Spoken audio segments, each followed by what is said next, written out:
Hello everyone, I'm Larry and I'm 18. 4 years ago, I looked like this. When my weight passed the 220 pounds mark, I had no friends left at all. The nickname Airship stuck to me, but even that didn't prompt me to stop eating. Oh, what I just didn't cram into my mouth. I especially liked to secretly hide a stack of burgers under the bed for my parents, and at night I attacked them and washed them down with a Coke. I didn't care about my appearance, but everything changed when I first saw this blonde girl. Kate was angelically beautiful and, unlike me, flawlessly slender. All the lessons I stared at her like a madman, and she paid no more attention to me than to a huge closet in our classroom. After all, we really didn't differ much in size. But unlike the closet, I could feel it, and this time it was too serious. I fell in love for the first time, and for the first time, I wanted to become a little thinner. I stood in front of the mirror and threatened the fat man looking from there with my finger. Hey man, you just have to lose weight.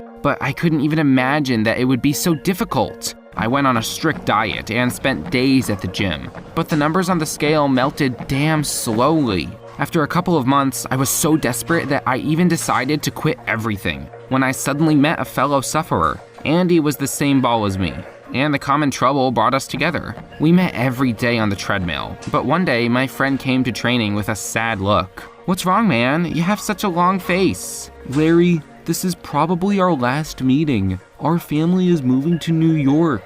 Yes, I definitely did not expect this. It was much easier to fight excess weight together, and now I was going to have to fight it alone again. Just promise you won't stop. Don't forget, you have a goal. I pursued it for 3 long years.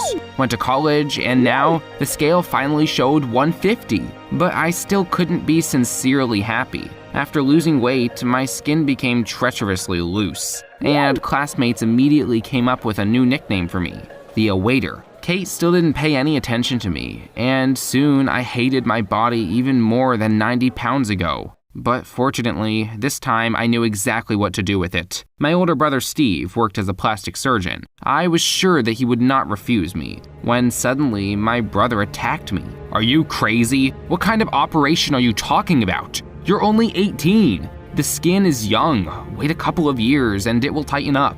You don't need scars all over your body. But Steve, I've waited too long already. That's all there is to it. Out of anger, I kicked the closet in my room and was showered with old things from the upper shelves. Heck, I was sprawled on the floor among the clothes and suddenly remembered Andy's words. Promise you won't stop. I jumped up, scooped up huge t-shirts and burned them in the backyard. No, it's not for nothing that I killed myself running and dieting for 4 years. I will definitely find a way out. But the next day, my optimism evaporated. Some handsome guy came to our college, and all the girls devoured him with their eyes, even Kate. And at recess, I overheard their conversation. I'm Kate. Do you want me to give you a tour of the college? And I'm Andy. Let's go, baby. All day, I was thinking how to get rid of this peacock. But then he came up to me and suddenly hugged me. Hey, what are you doing? Larry, buddy, didn't you recognize me? Do you remember 3 years ago we went to the gym together? Andy, but how did you? I'm so proud of you. You promised not to give up, and look how you've lost weight. Yes, but the skin didn't keep pace with me. Look how loose it is. Strange. I didn't have that. Well, life sucks. One fat man turned into a caterpillar and the other into an Apollo. Of course, I would even be happy for an old friend, but not in my college. After all, Kate was here. My Kate. And I couldn't just give it up to Andy. After class, I rushed to my brother's clinic and again begged him for an operation. If I hear that again, I'll tell our mom everything. You know what she'll do to you. What kind of brother are you after that? You see how much I need it? But my brother put on headphones and stopped talking. All my hopes were dashed. With my foot, I opened the door of his office, when suddenly someone screamed. I ran out into the corridor and saw a girl lying outside the door. Oh, I'm sorry, did I hurt you badly? I held out my hand to the stranger. It's nothing. I'm Samantha, Dr. Steven Richardson's assistant. At that moment, a sinister plan was born in my head. Don't think I love my brother very much, but then the desire to slenderize myself was much stronger. I decided to charm Samantha to find out from her some shameful secrets of Steve. That way I could get my brother to do my surgery. On the same day, I invited Samantha to the cinema as an apology. They were showing some boring action movie, and I was already starting to doze off when suddenly my new friend grabbed me by the chin and pulled me to her. Her hand touched me and stopped just a couple of centimeters from the folds on my stomach. I slowly pulled away and put Samantha's head on my shoulder, so we became a couple. In the evenings, I went on dates with Samantha, and at night, I dreamed about Kate. But she was head over heels in love with Andy. From the back desk, I watched enviously as they kissed and whispered sweetly. With all my heart, I hated my friend, whom I had missed for so many years. I urgently needed to get myself in order. But Samantha, as ill luck would have it, did not tell anything provocative about Steve. And then I decided to speed up the process. In the evening, I climbed to the roof of a skyscraper, spread a blanket, placed candles, snacks, and brought my girlfriend there. And when we finished dinner, I got down on one knee and opened a box with a silver ring in front of Samantha. "Will you marry me?" "Oh my God, Larry, of course, yes, yes!" We wrapped ourselves in blankets and hugged, watching the sunset, when suddenly my bride whispered, "You're so honest, kind, and relatable. I can't even believe that you and my boss are brothers." "I don't understand. What's wrong with Steve?" "How to tell you? Well, you'd better see for yourself." Samantha handed me her smartphone. In the video, my brother took money from some man and, in return, promised to get him a benefit for plastic surgery. Is this a bribe? Is Steve capable of such a thing? I couldn't believe my eyes. He seemed so honest and incorruptible to me. "But please, tell no one about this. I don't want problems at work." I pretended to be disappointed, and I imperceptibly transferred the video to my phone. The dirt on Steve was in my hands, and that meant only one thing. Soon I would get the body of my dreams. That same evening, I showed the video to my brother and gave him a choice. "Either you agree to the operation or I give the recording to the police." I know. I'm sorry, Steve, but I just had no other choice. I started preparing for surgery, and a couple of days later, I opened my eyes in a hospital room. I was covered from head to toe in bandages, but it didn't bother me. After all, they hid a perfect figure. A week later, Steve took off the bandages, and I finally saw a new me. The whole body was covered with scars, but it was much better than the hated folds. Now Kate will definitely be mine. In pleasant anticipation, I walked into the classroom, but the girl didn't even look in my direction. She was lying on Andy's lap and was telling him something enthusiastically. I interrupted this couple. "Andy, look what I've done." "What do you think?" "Wow, you're Frankenstein. So many scars." Kate burst out laughing, and the other guys joined in. As you may have guessed, thanks to Andy, I got a new nickname. The only thing that saved me was that the school year came to an end. Maybe over the summer, everyone would forget about this offensive nickname. But during the holidays, my life only got worse. Samantha flooded me with ideas for celebrating the wedding, and once she dragged me to choose the rings. That day, I tactfully bailed out, but my bride did not give up. Photos of wedding dresses, restaurant dishes, and other girly nonsense flew to my direct. And this lasted for 3 long months. In the end, I decided to stop this performance, but to do it in style. I invited Samantha to the very roof where I had popped the question to her. Getting up the nerve, I took the girl by the hand. "Sam, I have to confess, I can't marry you."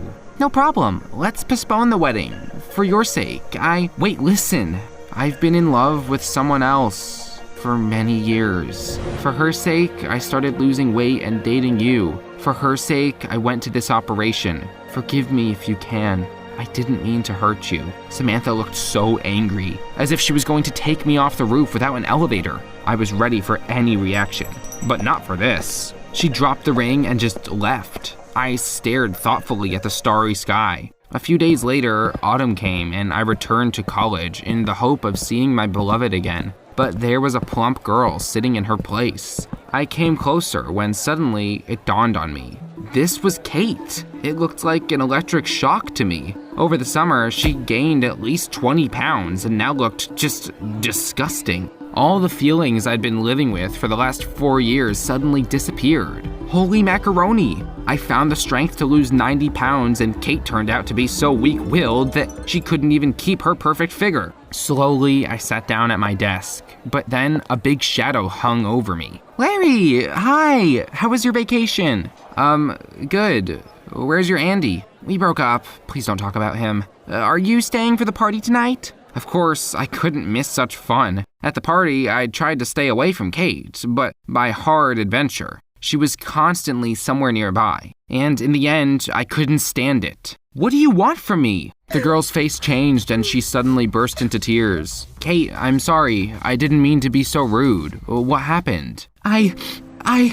In the summer, I found out that I was pregnant, but when I told Andy about it, he demanded an abortion. I gave him a slap on the face and ran away. And then I came to know that he had taken his college papers and moved to another city. I'm alone, Larry. I'm sorry I poured all this on you. It's just, you've always been kind to me, and I thought... I didn't have time to recover when the phone rang. It was Mom. Larry? Steve is taken to the police. I do not know what to do. They're talking about some kind of bribes. I rushed home with all possible speed, but it was too late. My brother was arrested. I collapsed on the bed with my face in the pillow. It all happened because of me. I offended Samantha so much that she leaked dirt on Steve to the police. And now the brother is awaiting trial. What a fool I am. I jumped out of bed and ran to Samantha. She didn't open the door for a long time, but I didn't give up and hammered at it endlessly. And when the girl finally came out, I rushed to her. I'm sorry, Sam, please. I'm sorry. I was carried away. I'm the last scoundrel, scumbag. Please help me. My brother is not to blame for anything. Do something. I don't know. Tell them this video is a montage, staging, prank, whatever.